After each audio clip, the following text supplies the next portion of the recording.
I'm going to do vanilla butter for you. It's about 20 MU, so quarter cup unsalted butter in the pan. And then if you wanted to spoil people at home, and you wanted to use the purest form of vanilla, you'd use the bean itself. Extract second, and nothing's really after that. Nothing. I mean, most of it's fake. 98% of all the vanilla that's out there is artificial. You'll know it when you buy it. If it's expensive, it's probably real. If it's inexpensive, it's probably fake. So, you can't get any realer than this. Okay, so recipe called for a teaspoon of vanilla extract. I take the vanilla bean pod, split it down the center, exposing the inside of the pod. Then I'll take the back of my knife and scrape the seeds from inside the pod into the dish. Okay? I use the back of my knife because on the wall of this pod there's millions of little hairs that those seeds sit in. That's where they develop their flavor. It's a bit bitter. I don't want too much of the bitter, so I use the dull side of my knife, but bitter is a flavor. So we're going to add that in there with the butter. The unused portion I'll store in a cool, dry, dark place, airtight container. Lasts forever. Yeah, it's non-perishable. So this vanilla butter is fabulous for dipping lobster, shrimp, crab, putting on French toast, starting a hollandaise sauce, endless.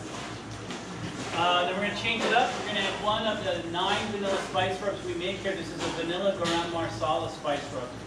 So turmeric, coriander, fenugreek, cumin, black and red pepper, ginger, fennel, allspice, and vanilla seeds. Turn this into a vanilla curry butter. And then to this we're going to add our shrimp.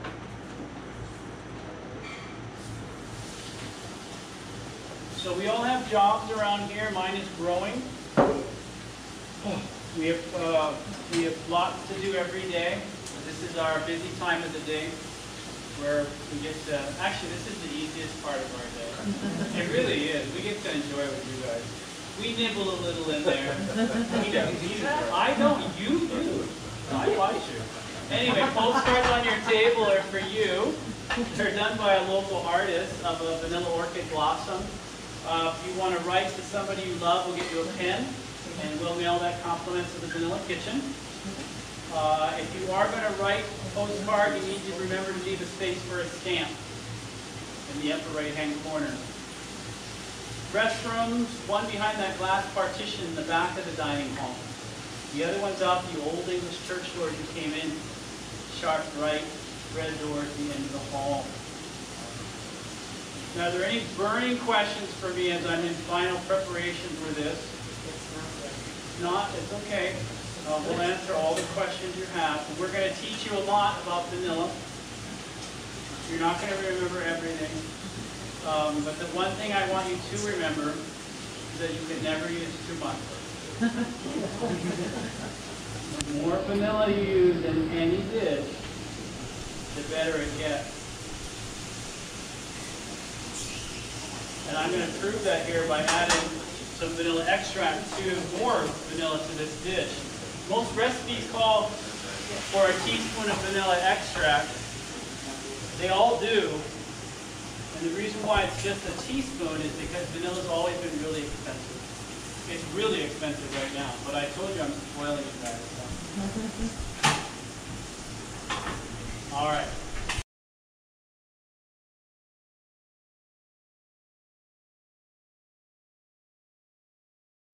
That's around 21 years ago. And he started that in hope of raising all of us kids on the farm. So there's 5 siblings altogether, 4 boys and 1 girl. So he wanted to raise us on the farm. But at the time, he didn't know what to grow. So actually at a dinner conversation, my grandmother suggested he grow vanilla. And at the time, nobody was growing vanilla in Hawaii, or even in the United States. So still to this day, I believe we are the first and only commercial vanilla processed in the United States. So when he started doing that, he had to go look on the internet, and back then, very, very old, so it was very hard to look on the internet, and he found that there was a man in Kona growing it, Mr. Tom Karaluka. And he went there, you can only see him for about an hour a day, and he drove an hour and a half each way to go see him. He only had an hour to learn, so he learned as much as he could each day, and then he went all the way around the world. So he went to Madagascar, Mexico, a bunch of other places that grew vanilla, learned all he could, and then came back here and started our place. So we've been taking certain things from all over the world and kind of experimenting with everything. So we have over 20 acres on our farm, and 7 are set aside for vanilla. So I'm going to take you guys down to the shade houses. So we're just going to start heading out down on the road.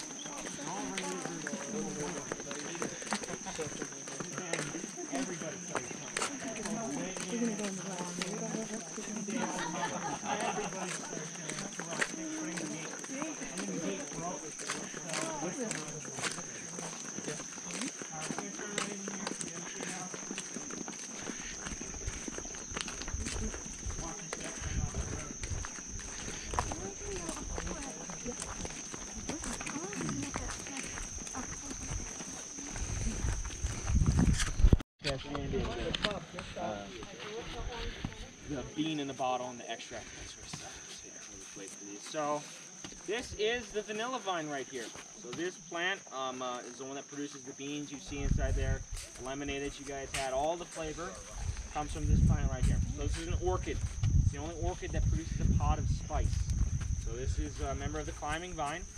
This plant, funny, actually can only be grown 25 degrees north or south of the equator commercially. So along that line, you'll hit Mexico, Madagascar, Tahiti, Thailand, Indonesia, Hawaii, some places in Africa, places in China, I also believe they're growing it. So other places will actually grow it. I've heard some people growing in Washington, all those other places, but the climate is so different up there, most of them die within a year of being planted. So this plant was actually found, the birthplace of vanilla is Mexico. So most people think it's Madagascar because it produces the most vanilla, but it isn't, it's Mexico. So about a 4-hour drive from Mexico is a temple called the Temple of El Tajín. And that is where they first discovered vanilla. Indians in there were actually using it as kind of like jewelry. They put it on their ears, up in their hair. They didn't really bathe much, so it smelled really nice. They found it inside the forest and it smelled very, very nice. So they used it and they smelled it and all that sort of stuff. And the conquistadors that came noticed the chief drinking something. It's called a drink called chocolatol. He had 25 of those drinks each day in a different golden goblet. And that was the first, and he used vanilla inside that. And that was the first drink ever to incorporate vanilla inside it. So when they saw that, they're like, oh, this is really good. It smells nice. People love it back where we came from, so let's go plant it. So they planted it 25 degrees north and south of the equator. That's where you get Tahiti and Thailand. Those were kind of like those were the first places. And they started planting those. And when they were taking it back to French colonies and Spanish also had it, they started to dry up. They started to get like twigs. So most of them, when they got them off the plants, they were nice and pliant, and they're like, oh, this is good, it smells nice. When they got it back to their colonies, they were all like twigs, and they break so easily. And they're like, okay, this kind of sucks, you know, it doesn't work. So they started throwing it inside their alcohol. So all the sailors that had like rum or something like that, they throw it inside the alcohol. And they started drinking the alcohol, and it started tasting very good. That was kind of like the first extract making process of vanilla. So that's a little history on it. So this plant right here is an epiphyte, so it feeds off the air. So most people ask me, like, how does your flavor of vanilla compare to somebody else's like Mexico or Madagascar? And it's very hard to tell. So we all grow the same type. So there's 3 different types. There's planifolia, which we grow here, Madagascar, Mexico, Thailand, all those other places. That's kind of the main source of vanilla comes from planifolia. And then there's Tahitian, which is only grown in Tahiti. And that's the only way you can tell the difference between 2 flavors of vanilla is planifolia and Tahitian. Tahitian has a more floral sort of taste to it, from what I've heard. And then there's pompono, which has no commercial value whatsoever. So that one is not sold in anything. It's pretty much just a show flower. Just blooms and they don't do anything with them. So then those are the 3 different types. So epiphyte, so air quality, can work into the flavor of the bean. If it has terrible air quality, the whole entire vine can be unhealthy, and when it produces the flower and produces the bean is very crappy. So then there's not much flavor, not much smell on it either.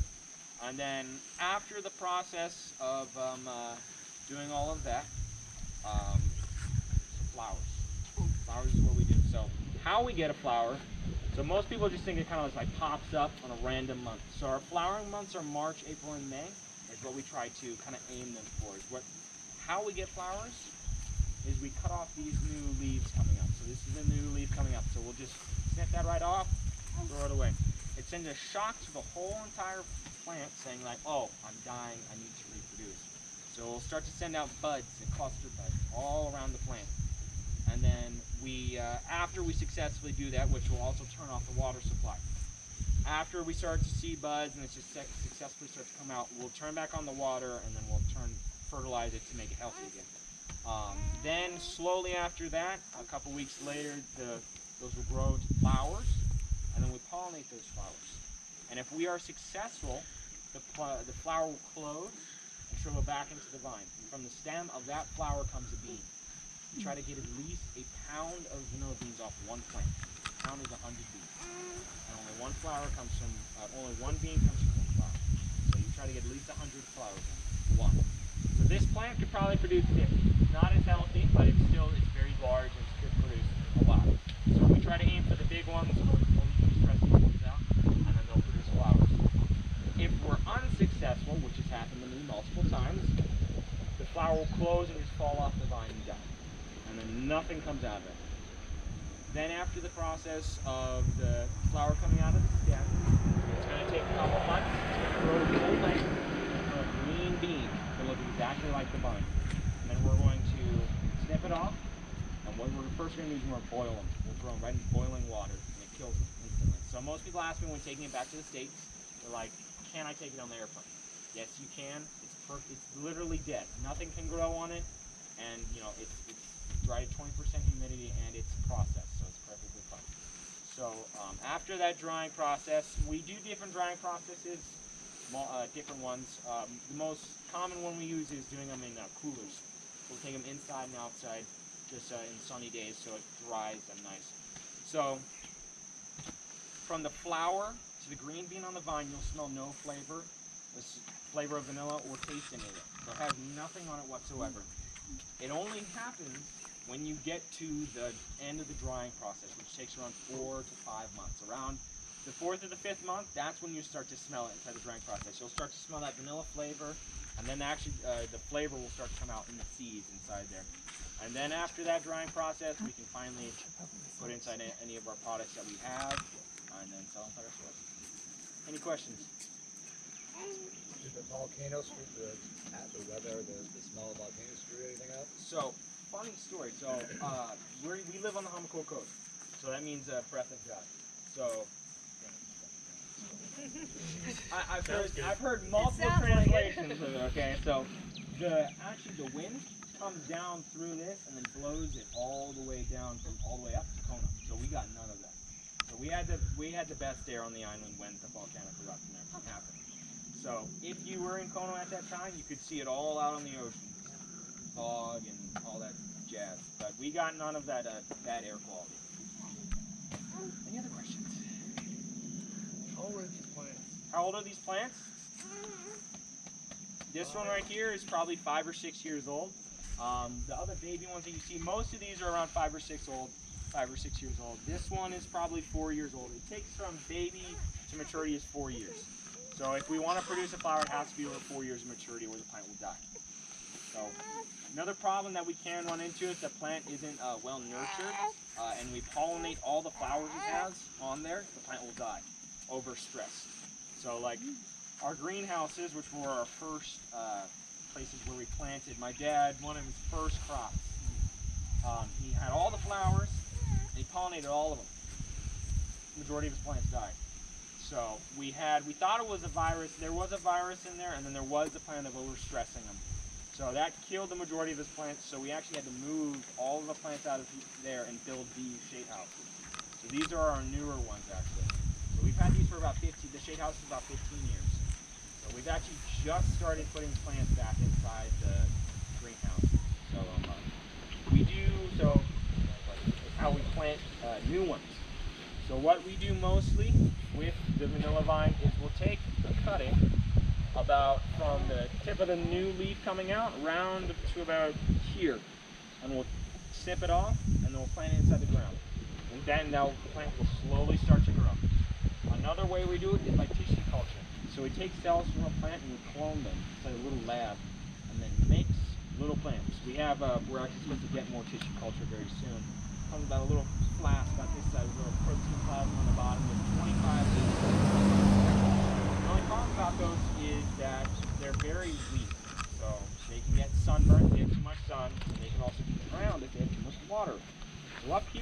experience 120 to 200 inches of rain every single year. So we have to so our greenhouse has kind of mitigated that problem. We could control the water substance in there, but we couldn't control the sun that much. So in here we can control the sun, but we can't really control the water. So it's kind of experimenting with different things in the shade house and the greenhouse. How long do they last? The bean? The plants. The plants, they can last for a very long time. The longest plant I've ever seen is around 15 years. And does the flavor or anything get weaker or change? It depends on the plant. It's a plant, so you can tell by the healthiness of the plant by how thick the vine is. So if it's not very skinny, that's not going to produce all that good stuff. So most very old plants will have very, very thick vines. Yeah, those will produce very good stuff. Any other questions? Did you say you picked the beans when they're still green? When they fully lengthen. So some beans, when we can kind of see the process is finished of maturing, they'll actually start to turn brown already on the vine. So they'll turn from yellow to brown, and they'll start usually on the tips and then just work their way all the way to the end. So that's what sometimes can happen. So when we see that, we'll just take them off and start the drying process.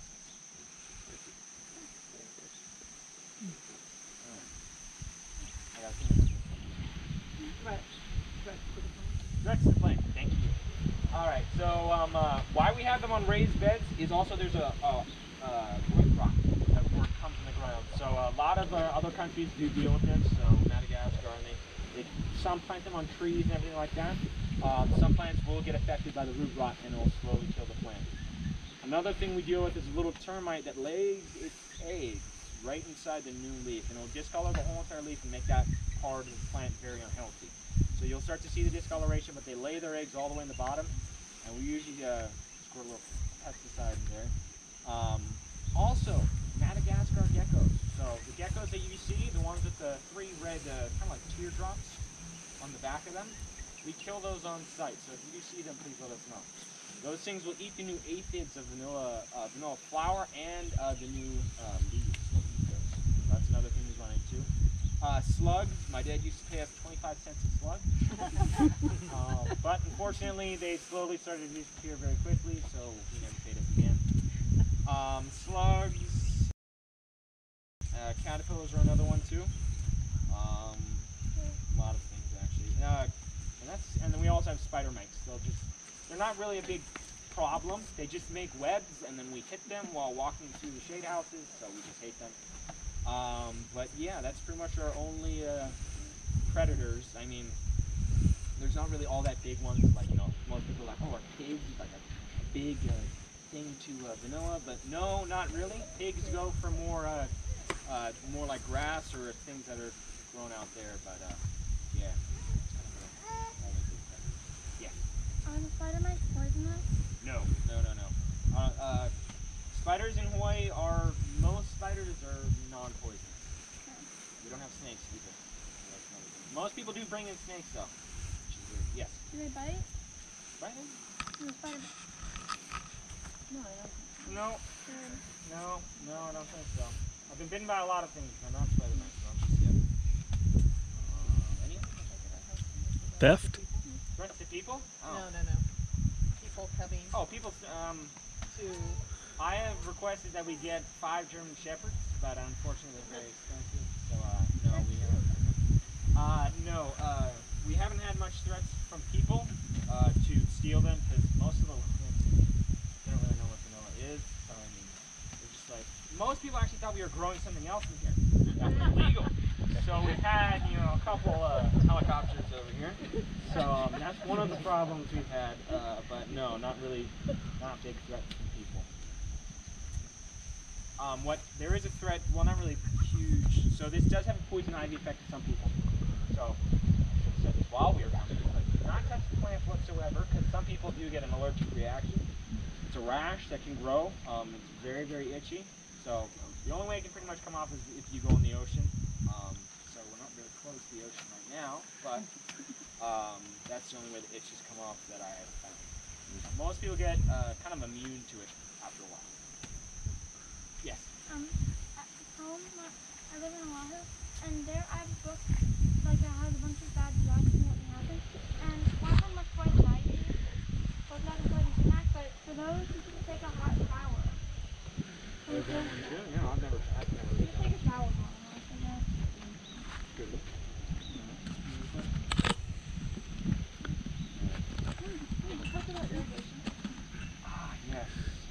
actually had to put in this irrigation system. It was very boring. That's all I'd say. It's good. So the work down here on the farm isn't hard, like unless you're digging a trench, which we've had to do when you're 5 years old. But no. So the irrigation that we've done by ourselves. So we have irrigation on the bottom, and we have irrigation on the top. The newest ones are on the top. So my dad has experimented with many different irrigation systems. So this one is his newest crazy idea. We literally just go to Home Depot and then we start, and then he kind of just makes the design for the whole entire thing, and then sets up the system, teaches us how to do it, and then leaves us to it. That's kind of how the irrigation goes. We used to go through the field and use spray them. That took way too long. And then also we have natural irrigation systems. So raining is also another thing that we get. Anything else? Pollinating the plant? Pollinating. Thank you. I'm terrible at it. So last time we had flowers, I killed all of them. So I've never, he took me out of pollination. So I thought I knew how to do it. So we also help people all around the island pollinate. So there was a lady in Kona who had 2 shade houses just full of vanilla, and they were all blooming. She didn't know what to do with them. So she called us and was like, "You guys come help me?" And we're like, "Sure." We had a Saturday off, so it was just me and my dad. We went pollinating all the flowers. She taught me how to do it properly that time, and we pollinated all of them. And then she didn't know what to do with the beans, so she gave them all to us. And then we dried them all, and then we used them to set our stores. So we also help a lot of other people that don't know what to do with their plants. Like if they have cuttings, or if they have flowers, we help them pollinate, and they'll give us cuttings or something like that. There's always that happens. But I think it was 2 months ago, we had a flower down here, and Andrea, my cousin who was doing the tour at the time, was like, "Oh, can you come down and pollinate the flower?" I was like, "Yeah, sure." And I was like, "I killed all the flowers last time." So I literally just fumbled around with some pollen and just stuck it right back in the flower and was like, "That's pollination." And everybody was happy with it. So it's like, so that was a show pollination. So I never pollinated ever again. My dad is the one who pollinates all the flowers because he does it 3 seconds. It takes him 3 seconds to do it. We have over 3,000 plants. So when pollination season comes, he goes to the fields every single day just looking at them. They mostly come out from around 10 to 2. The flowers will open because the sun's at its highest at that time, so they'll open about that time. And then he'll just sit there, put on some music, and just go through all the fields. Any other questions? Okay. All right, so we're gonna head back up to the mill. We're gonna have some ice cream. We're gonna watch a video, so we're just gonna head right back up the hill, and we'll start the trek.